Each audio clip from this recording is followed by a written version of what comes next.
오늘 우리 2019년 6월 마지막 상반기 마지막 주일입니다. 광고 말씀드린 대로 우리가 다음 주면요 하반기를 시작하는 첫 주가 됩니다. 맥주 감사 주일로 저희들이 드리게 되는데 아마 이 맥주 감사절에 대해서 들어보신 분도 있고 또 생소한 분도 계시리라 생각을 합니다. 맥주절을 다른 말로 초실절이라고도 합니다.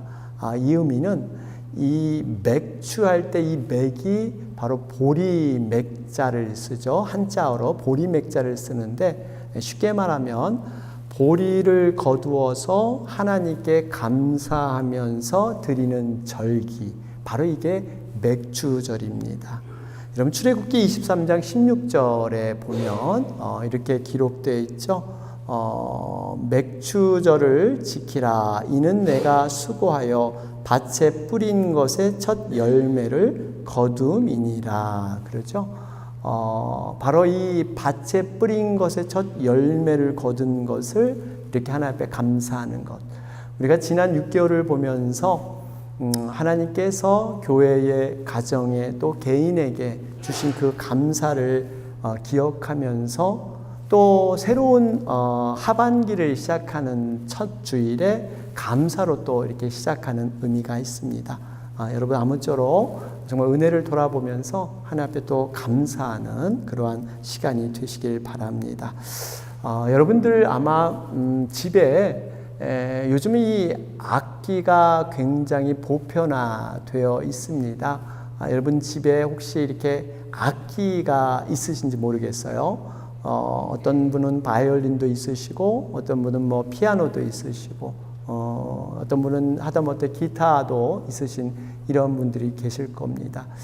그런데 한 이런 가정을 좀 해봤으면 좋겠어요. 어떤 집에 아주 고급 피아노, 명품이죠. 그런 피아노가 한 30-40년간 집에 보유하고 있었습니다. 그런데 우리가 이 좋은 피아노를 갖고 있다고 해서 그 집 주인이 반드시 좋은 피아니스트냐, 어떠한 피아니스트라고 우리가 부를 수 있는가? 여러분 그렇게 쉽게 부를 수는 없습니다. 피아노를 갖고 있지만 피아노를 다룰 줄 알아야죠. 최소한 악보를 볼 줄 알고 악보를 해석하고 이 악보대로 연주를 할 줄 아는 사람, 바로 이 사람이 피아니스트입니다. 제가 왜 이런 말씀을 드리냐면 우리 믿음의 세계, 영적인 세계에도 이 모습을 적용해 볼 수가 있습니다. 우리는 흔히들 우리 자신을 크리스찬이라고 합니다. 그래서 주일이 되면 성경책을 가지고 교회 예배에 참석을 합니다. 과연 이러한 것 자체가 진정한 크리스찬일까? 진정한 크리스찬이 뭘까? 우리는 이것으로 다 말을 할 수가 없다는 것이죠.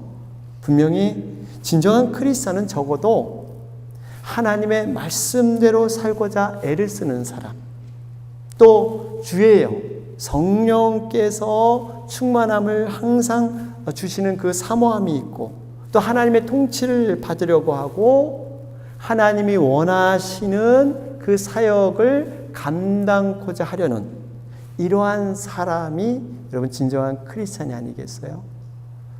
오늘 이 등장하는 사울을 보면요, 사울이 이런 면에서 진정한 믿음의 사람이 아니었습니다. 겉에 무늬만 하나님의 사람이지 아무런 믿음이 없던 자의 모습이었습니다. 여러분 사울 왕 아시죠? 사울 왕은 이스라엘의 초대 왕이었습니다. 처음엔 굉장히 겸손하고 하나님 앞에 믿음으로 나왔던 그러한 사람이었죠. 그런데 시간이 지날수록 하나님의 뜻보다는 자기 중심적인 삶을 살았습니다. 당시 이스라엘 왕은요, 왕으로서 해야 될 것이 있었습니다. 단순히 국가를 정말 부강하게 만들고 경제를 부흥시키고 또 외국에 적이 쳐들어오면 그것을 막아주고 이 정도로의 왕의 역할이 다가 아니었어요. 더 중요한 것이 있었습니다. 이스라엘 왕은 적어도 하나님의 믿음의 사람으로서 하나님과 동행하고 하나님의 임재를 나타내는 그 모습, 바로 이것이 왕이 해야 될 굉장히 중요한 역할이었습니다. 이런 면에서 사울은 하나님 앞에 믿음의 면에서 실격당한 사람이 바로 사울 왕입니다. 우리가 성경을 보면 그가 왕이 돼서 재직할 당시에 하나님 앞에 제단을 쌓은 거 딱 한 번이에요. 딱 한 번 하나님 앞에 온전한 예배를 드렸지 나머지는 찾아볼 수가 없습니다. 이 사울이 블레셋에서 전쟁에서 승리를 했습니다. 아멜렉 싸움에서 승리를 했어요. 그게 다 하나님의 은혜인데 이 모든 것을 자기 공로로, 자기가 마치 이것을 잘해서 이룬 것처럼 자기 공로로 굉장히 교만했던 사람이 바로 이 사울 왕이었습니다. 이 사울 왕의 모습을 보면서 하나님께서는 참 마음에 섭섭함이 있었어요. 후회함도 있었습니다. 어떻게 내가 정말 세운 왕인데 왜 저렇게 살아가나? 여러분, 이 하나님과의 관계, 여러분 믿음이라는 것은요, 어떤 내가 무엇을 하고 안 하고 하는 행위는 2차적인 문제고요, 하나님과의 관계입니다. 하나님과의 관계. 정말 하나님과의 관계가 내가 예전과 같이 더 긴밀하고 가까워 있는가? 아니면 더 멀어지고 있는가? 이것을 자꾸 우리는 체크해 봐야 돼요. 여러분, 세상 살아가는데도 이 사랑과의 관계, 세상의 인맥 굉장히 중요하게 생각을 합니다. 사회적인 관계. 여러분, 그래서 소셜 네트워킹이라고 그러잖아요. 이 네트워킹을 잘해야 합니다. 심지어 어떤 사람은요, 지금 이 사람이 나에게 별로 유익을 주지 못해요. 그런데 미래를 봐서 그 관계성을 잘 유지합니다. 나중에 내가 어떻게 도움이 될지 모르니까 이게 평상시 관계를 잘 유지해요. 하물며 우리가 이 세상을 창조하시고 전능하신 하나님과의 그 관계, 여러분 세상 사람들 그 사람 관계도 이렇게 중요하게 생각하는데 우리의 생사화복을 주관하신 하나님과의 그 관계, 이것은 그 중요성은 이루 말할 수 없습니다. 만약에 이 하나님 관계를 소홀히 한다면 우리가 마치 당장에 나에게 어떤 불이익이 없고 눈에 보이지 않기 때문에 아무 일이 안 일어난 것 같지만 결정적일 때 완전히 무너질 수가 있어요. 하나님 관계가 그만큼 중요합니다. 바라기는 우리가 세상의 사람들의 관계 중요하지만 더 중요한 것은 하나님과의 관계, 이것을 가장 중요하게 여기시는 여러분 되시기를 바랍니다. 이러한 관계에서 사울이 하나님께 버림을 당합니다. 그러면서 새로운 왕 다윗이 등장을 해요. 이 다윗이 역사 안으로 어떻게 들어오고 있습니까?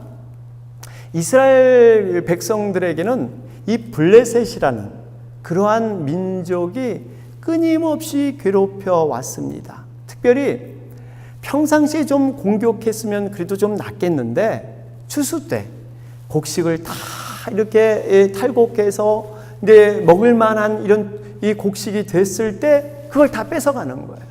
여러분, 얼마나 이 이스라엘 백성들 입장에서는 안타까운 일인지 몰라요. 여전히 해마다 이런 일이 있었습니다. 이번에도 변함없이 이 골리앗 이 거대한 장군이 골리앗 장군을 앞세워서 블레셋이 공격해 왔어요. 마치 이스라엘은 이제는 이 바람 앞에 등불인 이 풍전등화의 모습으로 굉장히 나라가 위태했습니다. 이럴 때 혜성같이 나타난 사람이 17살의 바로 다윗이었습니다. 이 소년 목동 다윗이 골리앗을 무너뜨리게 돼요. 그러니까 온 이스라엘 백성들이 환호하면서 그 위기에서 탈출시켜준 이 다윗 왕, 그러면서 이 다윗 왕의 그 시선이 가게 되죠. 그러면서 그 당시 유행했던 노래가 생깁니다. 사울은 천천히요, 다윗은 만만이라.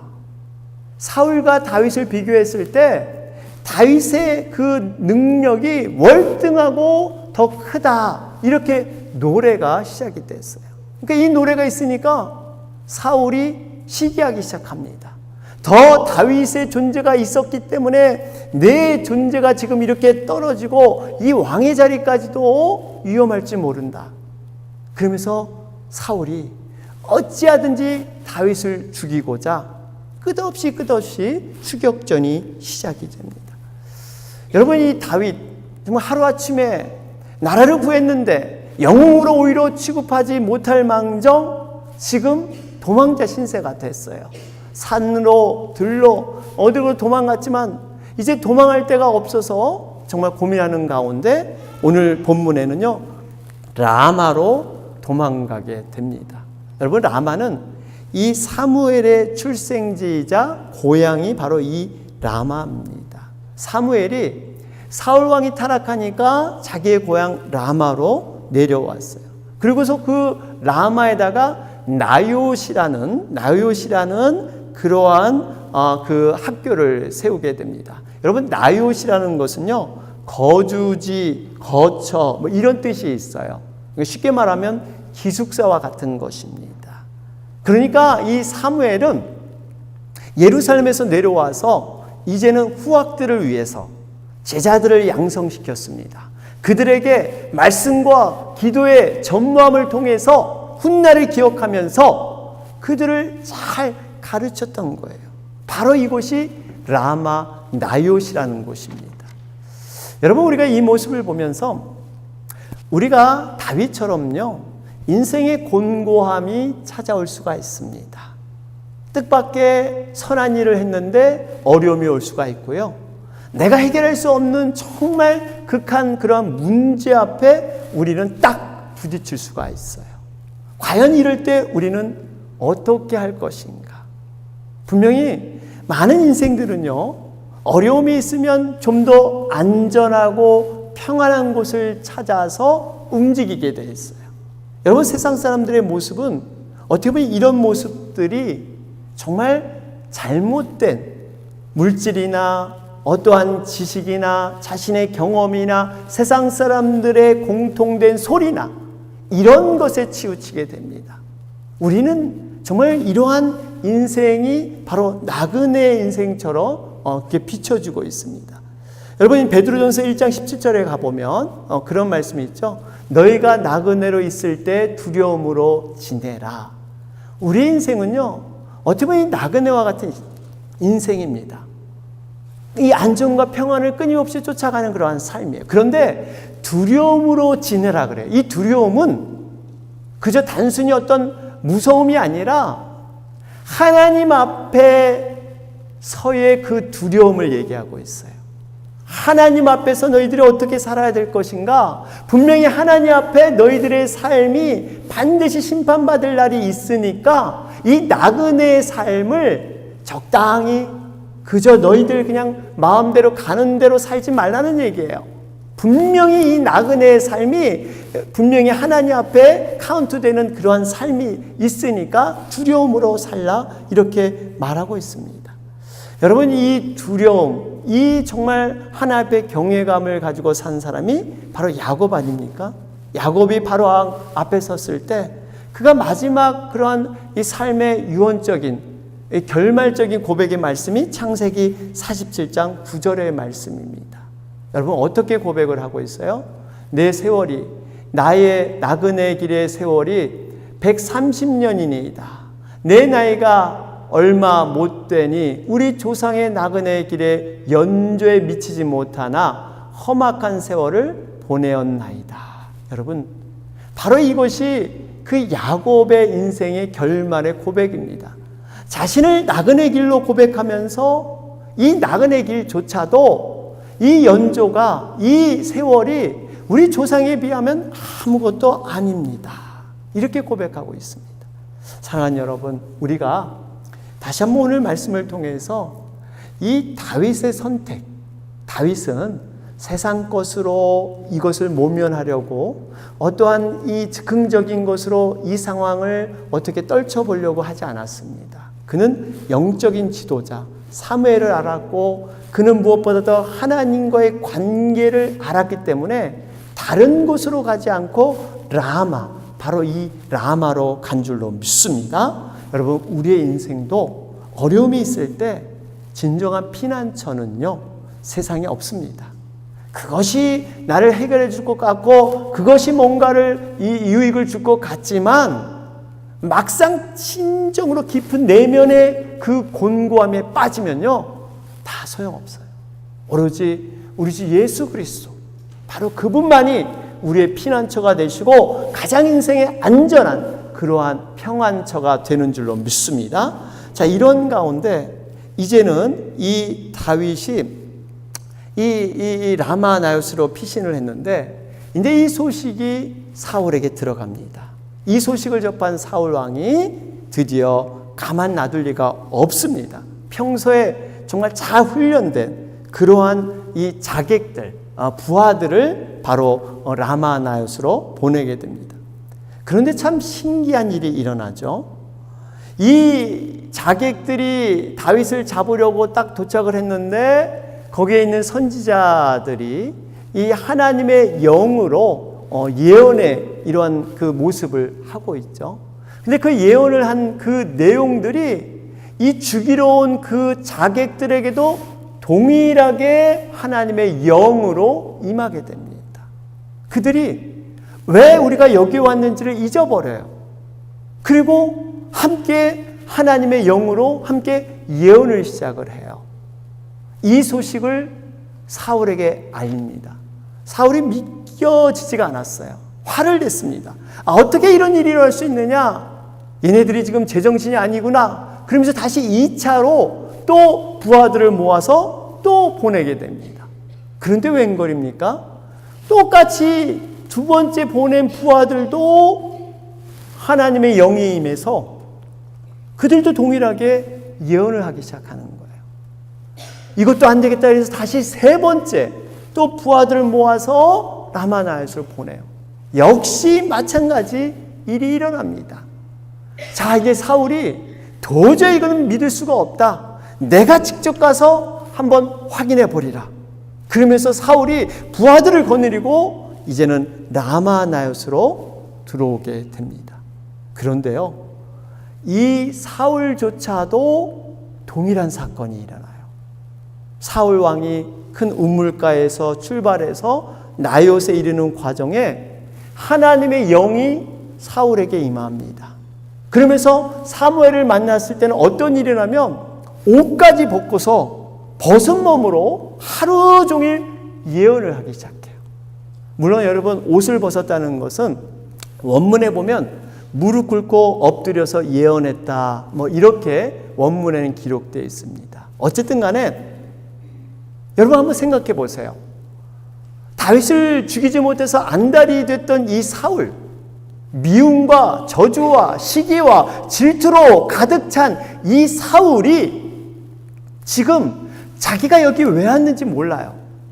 하나님의 영이 임해서 예언하고 정말 이 찬양하고 지금 모든 미움과 저주의 그런 마음들이 다 없어진 거예요.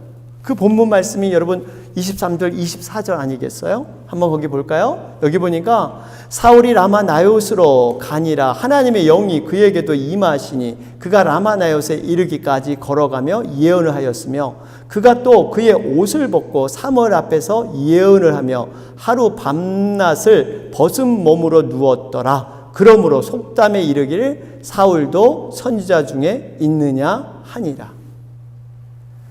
여러분, 지금 이 모습이 좀 이렇게 머릿속에 상상이 좀 되세요?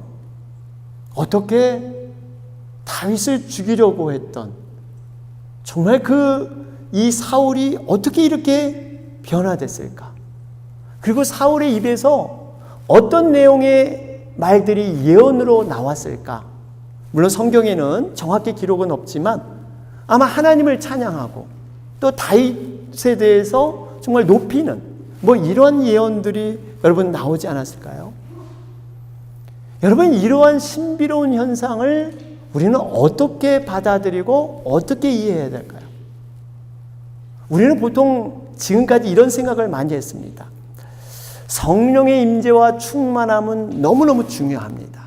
이를 받기 위해서는 그래도 내가 믿음을 갖추고 나름대로 그 성령 받기를 노력하고 성령 충만함을 간구하고 뭔가의 열심의 행위가 있어야 성령이 임하시는데, 내 믿음 상태가 없이 믿음과는 거리가 없는 모습으로 살아갈 때 성령에 대해서 과연 임재할까? 여러분, 이 성경에 우리가 잘 아는 그 예루살렘에 여러분 초대교회가 세워지는 그 성령 강림 오순절 사건 어떻게 일어납니까? 예수님께서 너희들은 예루살렘을 떠나지 말고 기다려라. 성령이 올 때까지 기다려라. 그리고 기도해라. 여러분, 120명의 성도들이 바로 마가의 그 다락방에서 두렵고 떨림도 있었지만 어쨌든 모여서 기도할 때, 바로 기도할 때 놀라운 성령의 임재가, 충만함이 나타났잖아요. 적어도 기도할 때 이렇게 나타나는데, 지금 사울 같은 경우는 전혀 다른 거예요. 죽이려고 왔어요. 다윗이 미워 죽겠, 그런 사람이 바로 사울인데 사울에게 성령이 임했다는 사실이에요. 우리가 이것을 어떻게 이런 일이 가능할까요? 스가랴 4장 6절은 말씀하고 있습니다. 만군의 여호와께서 말씀하시되 이는 힘으로 되지 아니하며 능력으로 되지 아니하고 오직 나의 영으로 되느니라. 여러분, 이것은요, 사람의 노력과 사람의 결심, 사랑의 행동으로 되지 않는다는 거예요. 오로지 성령께서 인도하시고 성령께서 주관하시고 성령께서 행하시는 그러한 일인 줄로 믿습니다. 절대적으로는 성령님이 하신 거예요. 인간의 어떤 논리와 인간의 지식으로 우리가 다 이해하고 다 해석할 수 없습니다. 성령님께서 하신 거예요. 예전에 제가 이 신학대학원에 다닐 때 잊지 못할 그런 수련회가 있었어요. 이 신학대학원을 가면요, 이렇게 학교 수업을 시작하기 전에 매년 개강 수련회를 합니다. 여러분, 목회자는 단순히 어떤 성경 지식을 배우는 것이 아니라 영성을 갖춰야죠. 영성을 훈련해야 되기 때문에 굉장히 기도원에서 우리가 개강 수련을 하면서 은혜를 이렇게 받게 되죠. 근데 한 해는 그 강사 목사님으로 지금은 은퇴하셨습니다. 서울의 왕성교회를 개척하시고 신학교의 총장도 역임하신 길자연 목사님이 오셨어요. 그런데 그 길 목사님께서 이런 그 간증을 하시더라고요. 길 목사님께서 사실 이 전도사 시절에는 별로 자신이 믿음에 대한 확신이 없었다고 합니다. 여러분, 이 길자연 목사님은 원래 이 한의학을 전공하셨죠. 그래서 한의사로 사역을 하다가 은혜를 받아서 신학교에 입학해서 이렇게 그 목사님이 되셨는데, 자신이 이 전도사 시절에는 그냥 은혜 받았지만 정말 이렇게 큰 충만한 그 믿음이 없었던 그러한 시절이었다고 합니다. 하루는 이제 신학교를 같이 다니는 그런 친구 전도사님이 계셨는데, 이분은 굉장히 그 성령의 그 충만함을 사모하면서 평상시 기도도 많이 하시는 이러한 그 친구 전도사님이 계셨대요. 근데 이 친구 전도사님이 하루는 이제 이렇게 전화가 왔습니다. 전화가 왔는데, 길 전도사님, 우리가 이렇게 그 주의 종의 길을 가게 되는데 성령의 충만함, 정말 우리가 은혜의 충만함을 받아야 되지 않습니까? 우리 기도하러 갑시다. 우리 그 금식 기도, 지금 기도원에서 크게 이렇게 집회가 3박 4일로 열리는데 우리 가서 은혜 받고 옵시다. 우리 함께 금식 기도 우리 합시다. 이렇게 제안을 했더라요. 그 사실 이 길자연 그때 전도사님 때죠. 지금 마음이 내키지 않았어요. 별로 이런데 갈망함도 없고, 그런데 또 체면도 있고 자존심도 있고, 그러니까 그냥 가겠다. 또 이렇게 기도원에서 어떻게 금식 기도하나 그것도 한번 좀 보고 싶고 그래가지고 승낙을 했다고 합니다. 그래서 각자 이제 방을 잡고 이제 3박 4일 이렇게 예정해서 이렇게 지내는데 정말 너무 갑갑하더래요. 심심해도 너무너무 심심하더래요. 근데 이 친구 전도사님은 아침, 점심, 저녁, 여러분 기도원에 가면 이렇게 집회를 하죠. 아침, 점심, 저녁. 매번 가자마자 정말 앞자리에 앉아서 기도하고 집회 끝나고 기도하고 이렇게 집회에 참석하는데, 근데 길자한 그때 전도사님은 그저 그냥 아침에 한번 가든지 아니면 점심에 한번 가든지 그리고 그냥 방에서 뒹굴뒹굴 괜히 왔다 이런 생각을 이렇게 했다고 합니다. 그런데 마지막 날이 되었어요. 근데 그 다음 날이면 이게 집으로 내려가게 되는데, 근데 할 게 없어가지고 근데 낮에 그냥 뭐 기도원에 왔는데 혹시나 이제 그 산 속에 있으니까 이 계곡에 그 가재가 있나 해서 가재 잡으러 가셨대요. 그래서 이 가재를 잡으려고 돌을 들추면서 이렇게 했는데 순간 이런 생각이 들더래요. 그래도 내가 명색이 이 전도사인데 그래도 여기 기도원에 어렵게 올라왔는데 그래도 마지막 저녁 집회는 그래도 참석하고 가야 되지 않나. 이렇게 내가 맨날 이 가재나 잡고 이렇게 빈둥빈둥 이렇게 지낼 수는 없지. 그러면서 마지막 집회에 참석을 하게 됐답니다. 여러분 아시지만 이 그 부흥회나 이렇게 집회를 보면 마지막 저녁에 은혜가 굉장히 많습니다. 왜냐면 지금까지 이렇게 말씀이 쌓이고 은혜가 쌓이기 때문에 마지막 저녁이 굉장히 중요한 날이에요. 가보니까 막 기도하는데 막 그냥 방언으로 기도하고 막 울면서 막 통성으로 기도하고 막 그런데, 근데 이 길 전도사님은 창피하니까 한 구석에서 그냥 쭈그려 앉아서 이렇게 보면서 이렇게 기도를 하기 시작했다고 합니다. 그런데 얼마 정도 기도를 하는데 갑자기 정말 말로 표현할 수 없는 하늘에서 뜨거운 그런 불길 같은 이런 것이 임하는데 자신의 입이 따다다다닥 하는데 이걸 주체할 수가 없대요. 자기 스스로 이거 하면 안 되는데 그 창피하기도 하고 그런데 이게 입이 안 닫히는 거예요. 자기가 어떻게 자기를 제어할 수가 없어요. 그러더니 기도하기 시작하는데 눈물 나고 콧물 나고 지나간 모든 세월들이 쫙 비춰지면서 하나님 앞에 잘못했던 것, 자기가 그동안 잘했다고 생각하는 것조차도 하나님께서 그 마음의 그 심령을 두드리기 시작하는데 정말 회개가 나오기 시작하다는 거예요.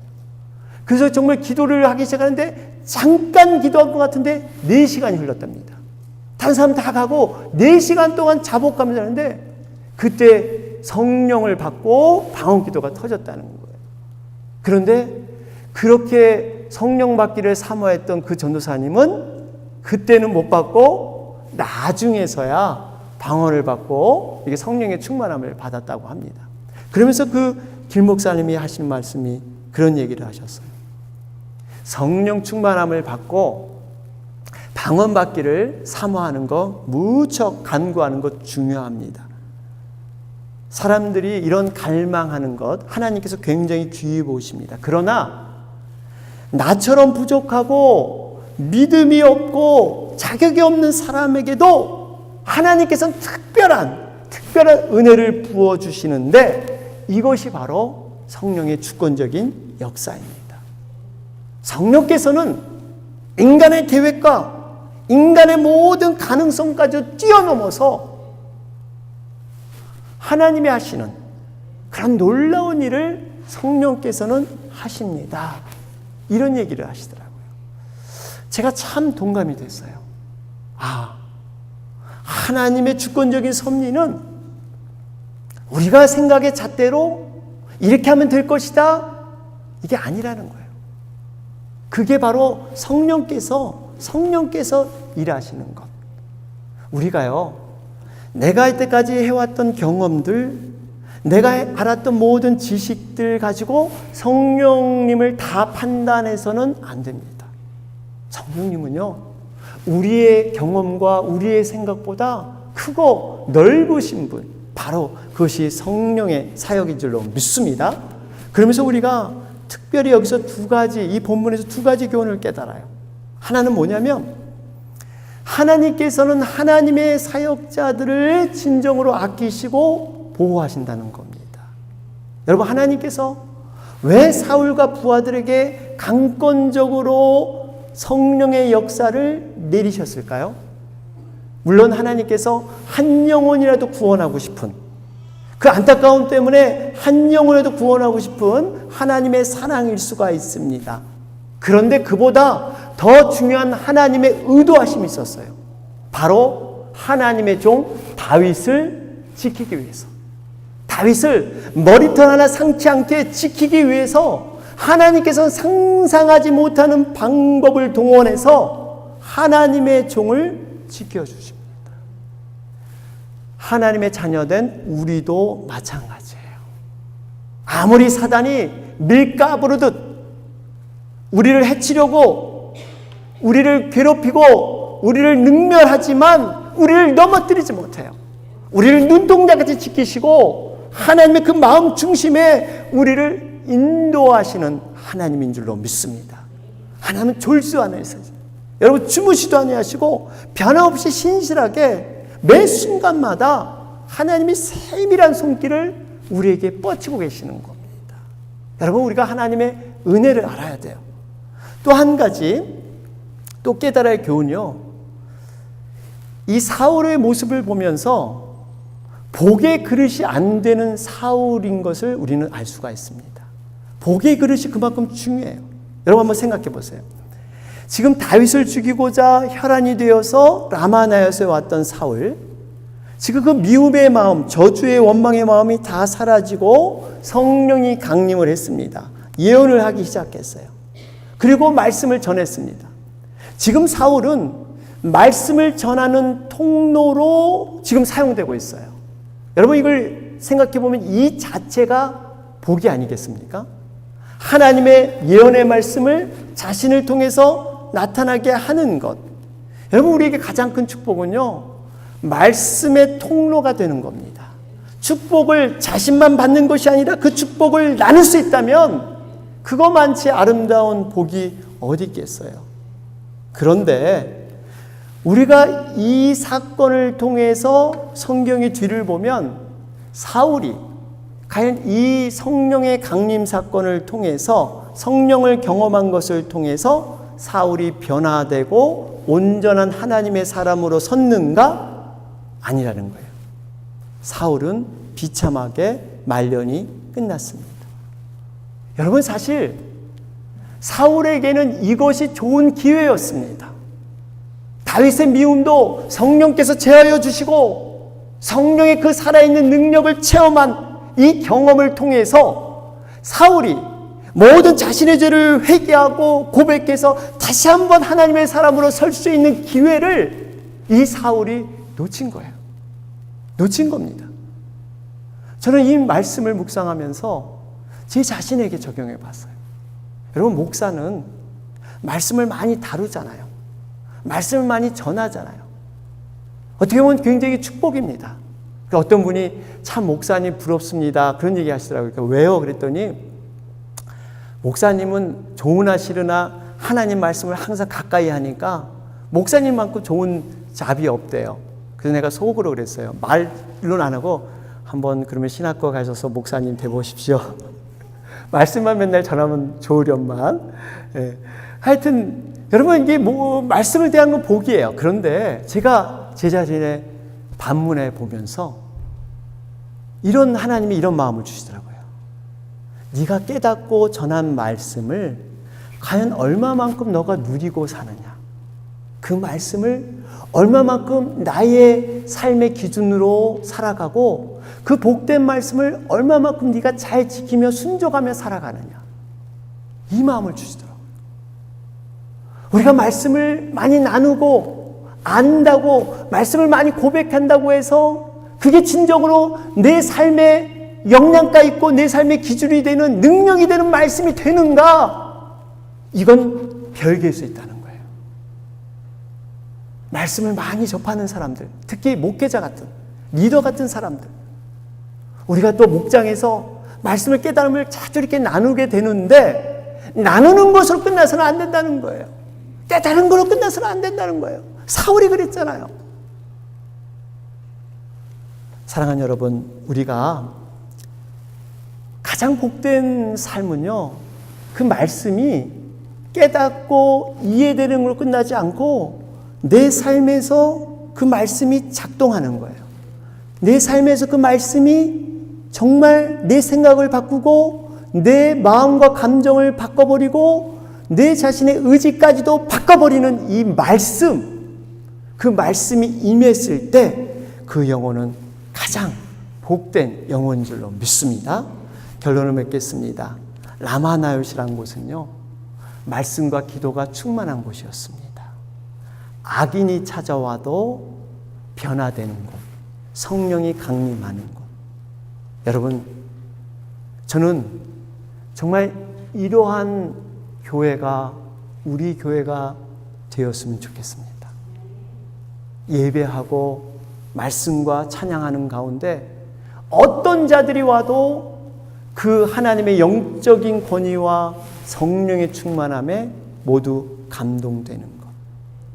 여러분, 기독교 역사상에 로렌스 형제라는 얘기 여러분 아시는 분도 있을 거예요. 로렌스 형제는 파리 근교에 있는 한 수도원의 주방 요리사였습니다. 수도원 주방에서 하는 일은 접시 닦고 채소 씻고 달걀 부치고 바닥 청소하는 허드렛 일. 매일 산더미 같은 그러한 일을 하면서 이 로렌스 형제는 하나님의 임재를 경험했습니다. 그리고 그가 뭐 신학교를 간다든지 뭐 주방 밖으로 나간 여행을 해본다든지 여러분 그런 게 아무것도 없었습니다. 오로지 그냥 주방에서 일하면서 기도하면서 그에게 한 가지 바람은 내가 일하는 이 부엌과 내가 먹이는 모든 음식들이 먹는 사람마다, 특별히 식당에 오는 모든 사람마다 성령의 충만함이 임하기를, 하나님의 임재를 경험하기를 그는 간절히 기도했다 그래요. 그러면서 그 허드렛 일을 죽게 하듯이 자신은 평신도 수도사입니다. 신학을 안 했기 때문에 이런 다른 이 사역자의 수도사와는 달라요. 급이 달라요. 그러면서 그 사역자 수도사들이 식당에 왔을 때 마치 주님께 대하듯 모든 겸손과 모든 사랑을 다했다고 합니다. 그런데 놀라운 일이 일어나요. 이 수도사들이 여러분 고행하면서 이 하나님의 진리를 깨닫는 과정이 수도사 아닙니까? 여러 가지 문제와 자신의 죄성과 이런 복잡한 걸 정말 수행하면서 이걸 깨닫기 위해서 애쓰는데 아무리 답이 없는데 식당에 딱 들어서기만 하면 하늘로부터 오는 그 평안과 그 하나님의 임재를 느끼기 시작하는 거예요. 그게 근데 한두 사람이면 좋으련만 모든 수도사마다 식당에 들어서면 평안과 마음에 정말 하나님의 사랑이 느껴지는 거예요. 신기한 일이 일어납니다. 그 장소가 바뀌어버린 거예요. 나중에 이 로렌스 형제는 수도원의 원장으로 뽑히게 됩니다. 그 당시까지는 신학 공부를 안 함에도 불구하고 많은 사람들이 그 놀라운 하나님의 임재를 경험했기 때문에 투표를 했는데 수도원의 원장으로 발탁되기 시작해요. 여러분, 이것이 바로 하나님의 영적인 원리입니다. 바로 우리가 말씀에 정말 전념하고 기도에 힘쓸 때 여러분 초라하고 보잘것없는 부엌 일을 하면서도 이 모든 것 위에 성령님이 덮으시면 여러분 그곳이 바로 천국이요 하나님 나라가 될 줄로 믿습니다. 우리 교회가 라마나요시 될 뿐만 아니라 우리 자신이 라마나요시 돼야 돼요. 여러분 요셉이 그랬잖아요. 요셉이 가는 곳마다 보디발 그 집에서 형통하는 복을 주었고 이 요셉이 국무총리가 되니까 바로 애굽에다가 복을 주었고 또 자기 가족들, 자기 민족에게 복의 근원을 만들어준 그 요셉, 바로 라마나요과 같은 그러한 귀한 사역입니다. 사랑하는 여러분, 우리가 이를 위해서 기도가 필요합니다. 우리 교회가 정말 기도의 불꽃이 꺼지지 않도록 말씀의 충만함이 멈춰주지 않도록 성령의 임재함이 끊임없이 일어날 수 있도록 여러분 우리가 함께 기도하면서 나아가는 여러분과 제가 되길 주님의 이름으로 축원합니다. 아멘.